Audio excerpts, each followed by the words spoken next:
राम राम मंडळी, पुन्हा एकदा तुमच्या सर्वांचं स्वागत आहे आपल्या सर्वांच्या लाडक्या यूट्यूब चॅनलवरती, ज्याचं नाव आहे इन्फायनाइट टिप्स.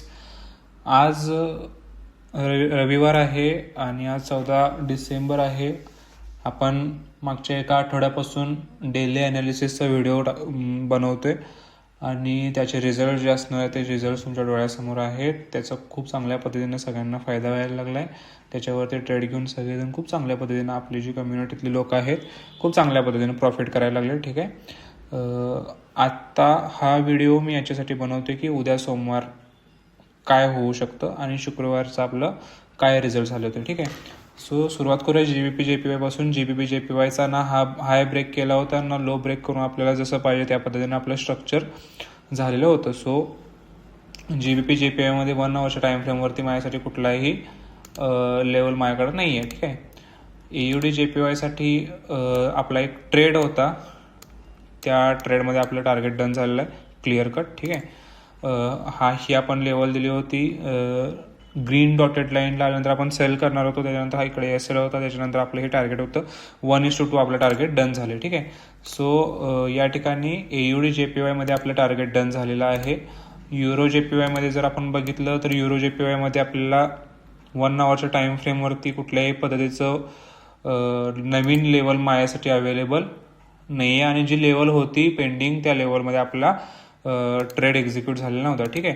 सो पुढच्या साठी मला जर लेवल पाहिजे असेल तर सध्या माझ्याकडे स्ट्रक्चर कंटिन्यू झालेलं कन्फर्मेशन आहे. या ठिकाणी ब्रेकऑफ स्ट्रक्चर झालं आहे. याच्यानंतर जी पण लेवल होती ती लेवल ऑलरेडी तर प्ले झालेलं आहे, पण हे खूप जास्त कॉम्प्लिकेटेड स्ट्रक्चर आहे, एकदम परफेक्ट स्ट्रक्चर म्हणता येणार नाही आहे.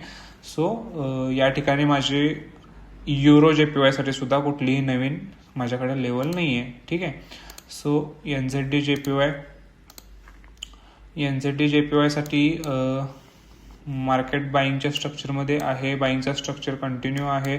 आपलं ऑलरेडी एक टार्गेट डन झालं आहे, त्याच्यानंतर स्ट्रक्चर चेंज पण नाही आणि स्ट्रक्चर कंटिन्युएशन आहे. सो NZD JPY मध्ये सुद्धा माझ्याकडे नवीन लेवल नाही आहे. USD JPY साठी आपलं या ठिकाणी टार्गेट डन झालं असतं, थोडी मार्केट वरती गेलं असतं तर. या ठिकाणी सुद्धा आपला ट्रेड एक्झिक्यूट झालेला नाही आहे. सो ही लेवल सुद्धा आपल्यासाठी एक्सपायर झालेली आहे. सो बेसिकली आता माझ्यासाठी हे स्ट्रक्चर मार्केटनं शिफ्ट केलं होतं आणि त्याच्यानंतर एकदा चेक करूया की मार्केटनं ट्रेंड कंटिन्युएशन दाखवलं की ट्रेंड चेंज झाला आहे. ठीक आहे. सो माझ्यासाठी मार्केटनं या ठिकाणी डबल कॅन्डल क्लोजिंग असल्यामुळे स्ट्रक्चर शिफ्ट केलेलं आहे. त्याच्यानंतरची जी लेवल होती ती लेवलसुद्धा या ठिकाणी जी पण होती ती लेवल प्ले होऊन गेलेली आहे. टार्गेट असेल, स्टॉप लॉस असेल, आपण त्या ठिकाणी अवेलेबल नव्हतो. सो सध्या तरी माझ्याकडं USD CAD सुद्धा नवीन लेवल कुठली अवेलेबल नाही आहे.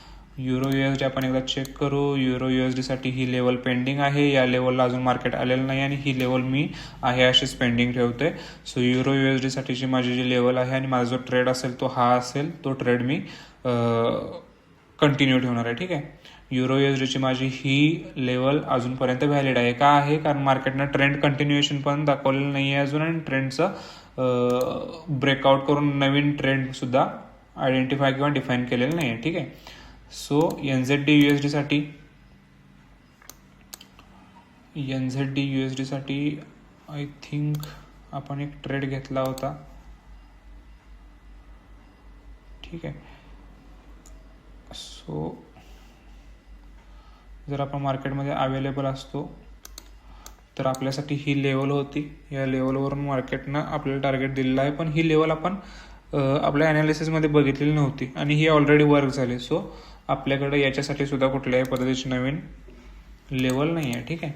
NZD USD साठी सुद्धा आपल्याला नवीन कुठलीही लेवल नाही आहे. GBP USDचं काय सीन आहे? GBP USD साठी आपल्याला काल शुक्रवारच्या दिवशी आपल्याला स्टॉप लॉस हिट झालेला बघायला भेटतो. सो आपल्याला शुक्रवारी एक टार्गेट हिट आणि एक स्टॉप लॉस हिट झालेला बघायला भेटतो. या ठिकाणी मार्केटनं स्ट्रक्चर शिफ्ट दिलं आहे काय एकदा चेक करूया. ठीक आहे. मार्केटने या ठिकाणी अजून तरी स्ट्रक्चर शिफ्ट दिलेलं नाही आहे.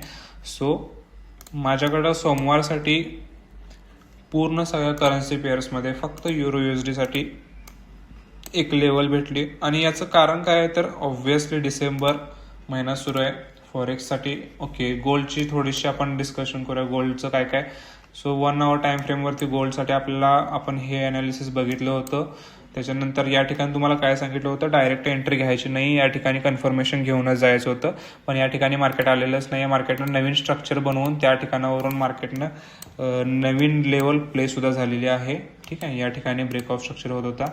सो याच्यानंतर गोल्डसाठी सुद्धा आपल्याकडं एकतर हा हाय ब्रेक झाल्यानंतर नवीन स्ट्रक्चर झाल्यानंतर आपली नवीन लेवल येऊ शकते, किंवा या लोवेस्ट पॉईंटच्या खाली जर मार्केटनं कॅन्डलच्या क्लोजिंग दिल्या तर त्याच्यानंतर आपल्याला सेलिंगची लेवल भेटू शकते. सो 1 आवरच्या टाइम फ्रेमसाठी माझ्याकडं फक्त सोमवारसाठी युरो USDची एकच ट्रेड किंवा एकच माझ्याकडं एरिया शिल्लक आहे 1 आवरच्या टाइम फ्रेमवरती. ठीक आहे, सो भेटू आपण पुढच्या दिवशीच्या ॲनालिसिसच्या व्हिडिओमध्ये.